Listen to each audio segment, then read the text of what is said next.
నమస్తే. ఈరోజు మన స్టూడియోలో ప్రముఖ ఆధ్యాత్మికవేత్త, వేదిక్ యాస్ట్రాలజర్ అవినాష్ దాస్ గారు ఉన్నారు. గురువుగారితో మాట్లాడదాం.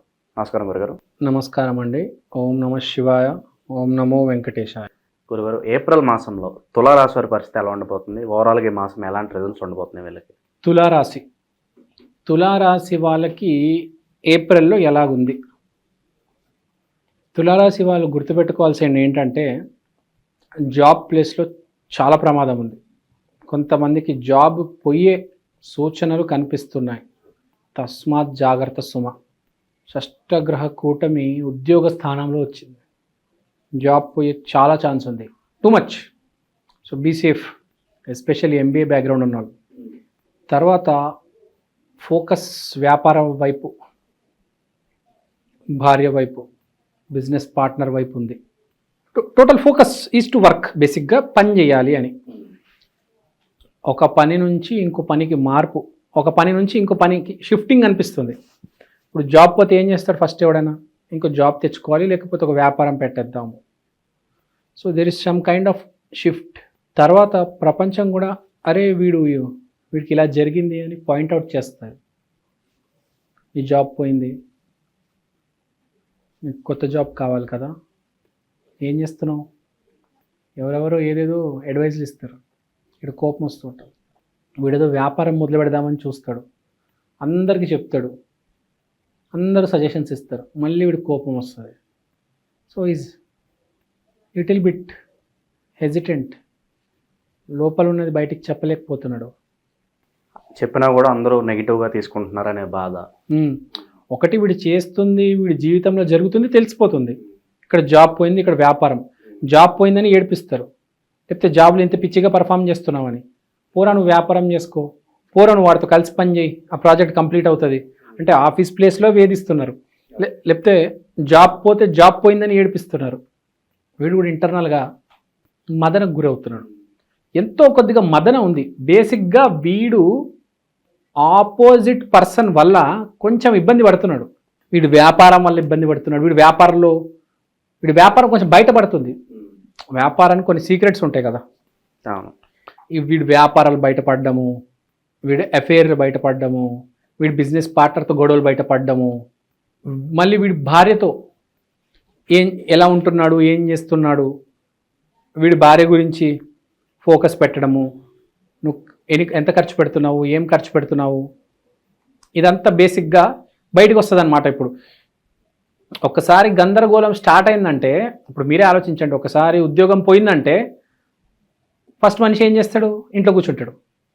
నువ్వేం చేస్తున్నావు నాకు అని అడుగుతాడు కదా భార్యని. సో కొంచెం ఆ గందరగోళ స్థితిలో ఉన్నాడు. ఇంకో జాబ్ ఎత్తుకుదాము, లేకపోతే ఎవడైతే జాబ్లో ఉన్నాడో వాడు కూడా ఆఫీస్లో ఇబ్బంది పడడం వల్ల ఇంట్లో వచ్చి చిరాకు పడతాడు. Okay. So there is some kind of hesitance. గిన్నెలు ఇసిరేయడము, కంచం ఇసిరేయడము, అంతర మదనం జరుగుతుంది. ఇక ఉద్యోగపరంగా ఇబ్బందులు ఉన్నాయి, ఆర్థికంగా కూడా. ఆర్థికంగా ఇప్పుడే ఏం అవ్వల వాడికి, ఇప్పుడే ఏం అవ్వల. ఆర్థికంగా అంత ఎఫెక్ట్ కాలేదు. ఆర్థికంగా బాగానే ఉన్నాడు, కానీ అంతర మదనం, టెన్షన్, గోల, భారీ ఇబ్బంది పెట్టొచ్చు. ఆ పాయింట్ ఒకటే పాయింట్ మీద గుచ్చి 10 సార్లు చూపించవచ్చు. ఇబ్బంది పెడుతున్నారు వీడిని. సో వైవాహిక జీవితంలో కూడా కాస్త గొడవలు వచ్చే అవకాశం కనిపిస్తుంది. వైవాహిక జీవితంలో గొడవలు వస్తాయి. వ్యాపార జీవితంలో కింద మీద అవుతుంది. జాబ్ చేసే ప్లేస్లో కూడా ఇబ్బంది పెడతారు, లేకపోతే జాబే పోవచ్చు. There is a disturbance in తులారాశి రైట్ నౌ. ఏంటి మార్గం, ఎలా బయటపడాలి? అలా గురుగారు, విద్యార్థుల పరిస్థితి ఏంటంటారు మరి? విద్యార్థులు కూడా ఇబ్బంది పడుతున్నారు. కాంపిటేటివ్ ఎగ్జామ్స్ సరిగ్గా రాయలేరు. ఆ ఎంసెట్, నీట్ ఇప్పుడు అవే వస్తున్నాయి కదా, కాన్సన్ట్రేట్ చేయలేక సరిగ్గా రాయలేకపోతున్నారు. కింద మీద అవస్థలు పడుతున్నారు.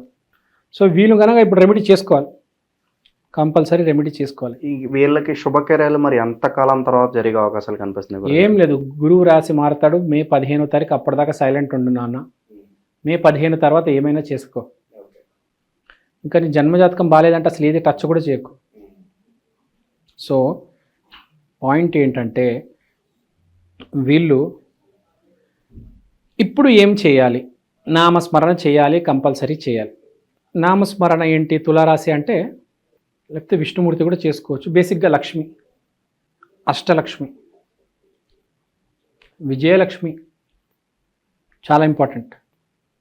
విజయలక్ష్మి విజయలక్ష్మి విజయలక్ష్మి ఈ ఒక్క పేరు చాలు. లక్ష్మి లక్ష్మి అన్నా కూడా చాలు. నామస్మరణ చేయాలి. బేసిక్గా ఎప్పుడైనా నామస్మరణ చేస్తే అద్భుతమైన రెమెడీ. యాక్చువల్గా ఇప్పుడు గుడిలోకి వెళ్ళి ఇది చేయండి అది చేయండి నేను చెప్పొచ్చు, కానీ మంత్రం అనేది చాలా బాగా పనిచేస్తుంది. బేసిక్గా మనకు కలియుగంలో మంత్రం యంత్రం తంత్రం అంటారు, కానీ మంత్రం plays a very vital role in our life. మనకి ఎప్పుడైనా రెమెడీ అనేది మనం అలా ఏం చేస్తారంటే, ఇప్పుడు ఫర్ ఎగ్జాంపుల్ తులరాశి ఉంది, శుక్రవారం రోజు లక్ష్మీదేవి గుడికి వెళ్ళి మీరు పాలు, ఆ గుడి ప్రాంగణంలో ఎవరైనా పేదవాళ్ళకుంటే పాలు డొనేట్ చేయండి అని చెప్తా. 1 వారం 2 వారాలు 3 వారాలు 4 వారాలు చేసి ఇంకా మర్చిపోతారు వాళ్ళు. అదే నామస్మరణ ఉందనుకోండి, లక్ష్మి లక్ష్మి లక్ష్మి, ఇది ఎప్పుడు మన లోపల ఉంటుంది కదా. మన లోపల ఉండేసరికి ఇప్పుడు విరాట్ కోహ్లీ బ్యాటింగ్ చేసేటప్పుడు అంట, ఆస్ట్రేలియా టూర్కి వెళ్ళేటప్పుడు ప్రతి బాల్ ముందు ఓం నమ శివాయ అని అనేటోడంట. మీకు ఐడియా ఉందా ఇది? అతను ఇంటర్వ్యూలో చెప్పాడు. సో అతనికి ఓం నమ శివాయ అనేది పుట్టుక నుంచి ఉంది కాబట్టి ఆటోమేటిక్ అది మనకు ట్రిగర్ అవుతుంది సిచ్యువేషన్స్ వచ్చినప్పుడు. సో వాడు చెప్పిన ఇది నేను బాగా పర్ఫామ్ చేయడానికి one of the main reason ఆస్ట్రేలియాలో ఇది అంటాడు. ప్రతిసారి ఓం నమ శివాయ అనేటోడంట. బాగా క్రిటికల్ సిచ్యువేషన్స్లో అందరు అవుట్ అయిపోయే సిచ్యువేషన్స్లో వీడు ఒక్కడి నుంచో ఆడేటోడు. మీకు గుర్తుందో లేదో ఆస్ట్రేలియాలో, దీని ముందు టూరు, ఇప్పుడు జరిగిన టూర్ కాకుండా ముందు టూరు, బాగా పేరు వచ్చింది, 5-6 సెంచరీలు కొట్టాడు ఆ టూర్లో. So this is the reason. So నామస్మరణ అనేది మోస్ట్ ఇంపార్టెంట్ జీవితంలో. మీ ఇష్ట దైవాన్ని ఆరాధ్యాన్ని పట్టుకొని ఆ నామస్మరణ చెయ్యాలి. ఎప్పుడైనా ఏ మనిషి నామస్మరణ చేస్తే, ఇప్పుడు 2 రోజులు నామస్మరణ చేయడం వేరు, ఒక 10 సంవత్సరాల నుంచి నామస్మరణ చేస్తూ వస్తున్నారు, దానికి చాలా పవర్ ఉంటుంది. తెలియకుండా మనం ప్రొటెక్ట్ చేస్తూ ఉంటుంది అది. కొంతమందికి అయితే కొన్ని జన్మల నుంచి నామస్మరణ ఉంటుంది. ఇప్పుడు ఒక పేరు చెప్తాను మీకు నేను, రాజశ్రీ నంది అని. మీరు యూట్యూబ్లో అతని పేరు కొడితే చెప్తాడు, అతను కొన్ని జన్మల నుంచి నామస్మరణ చేస్తున్నాడు. అతను ఆ నామస్మరణనే అతను గైడ్ చేస్తుంది జీవితంలో, ఏ కష్టం లేకుండా అతన్ని చూసుకుంటుంది. నామస్మరణ ఎప్పుడు మనతో ఉండాలి. మనం ఏమీ చేయకపోయినా మనం ప్రశాంతంగా ఉన్నా కూడా మనకు అది వినిపిస్తూ ఉండాలి సబ్కాన్షియస్ లెవెల్లో, అంత నామస్మరణ ఉండాలి. మన ఫోన్ రింగ్ టోన్ మనకు సబ్కాన్షియస్గా ఎలా వినపడుతూ ఉంటుంది, అలా మనకు నామస్మరణ అనేది వినపడుతూ ఉండాలి. నామస్మరణను మించిన రెమెడీ లేదు. అది చాలా ఇంపార్టెంట్ పాయింట్ జీవితంలో గుర్తుపెట్టుకోవాల్సింది. ఇప్పుడు ఇంకో విషయం చెప్తా. ఇప్పుడు నామస్మరణ చేస్తున్నారు, జాబ్ పోయిందని బాధపడద్దు. ప్రతిదానికి లిమిట్ ఉంటుంది, కానీ నామస్మరణ వదలకూడదు. ఇప్పుడు మీకు శివాజీ శంభాజీ తెలుసా? ఐడియా ఉన్నారా? శివాజీ ఇంకా శంభాజీ ఇద్దరిని చంపేశారు. వాళ్ళకి రెమెడీ లేదా అంటే, కర్మ అనేది ఉంటుంది. వీళ్ళ కర్మ ఏంటి? ఫైట్ చేయడం. వీళ్ళు ఫైట్ చేశారు, భారతదేశాన్ని కాపాడారు, కాబట్టి వాళ్ళు మనం సేఫ్గా ఉన్నాం.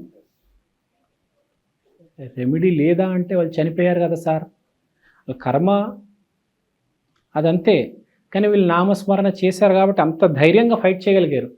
వాళ్ళని తరిమేశారు. వాళ్ళు ఇక్కడ లేరు అంటే రీజన్ వాళ్ళే. దేర్ కర్మ వాస్ టు ఫైట్.